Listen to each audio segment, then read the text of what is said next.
જૂનાગઢ જિલ્લાના ગામડાઓમાં બેફામ દેશી દારૂનું વેચાણ।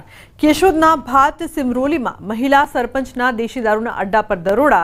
સ્થાનિકોએ જનતા રેડ કરીને દેશી દારૂ વેચતા તત્વોને ઝડપી પાડ્યા।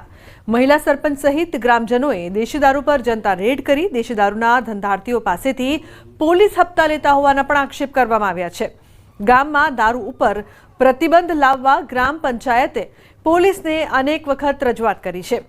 પોલીસ પગલાં લેતી ન હોવાને લઈને ગ્રામજનોએ જનતા રેડ કરી છે। બે વાર લેટર પેક ભરીને આપેલો છે પોલીસ સ્ટેશનમાં, તો પોલીસ વાળા કોઈ લોકો ધ્યાન દેતા નથી ને મજૂર માણસ છે, બૈરાઓ હાંજના હેરાન કરે છે। બૈરાઓ કાયમે જાય છે, જણ દારૂ પી પીને મજા કરે છે। અમારા ગામમાં બેફામ દારૂ વેચાય છે, એને લીધે અમે પોલીસ વાળાએ કઈ અમને ધ્યાન આપ્યું નહીં, એને લીધે અમે જનતા રેડ પાડી છે। ખેડા ગામે પાણી ભરેલ કોતરમાંથી ઝડપાયા વોશ ભરેલા ડ્રમ। લીંબડી પોલીસે દેશી દારૂ બનાવવાના વોશને નાશ કર્યો।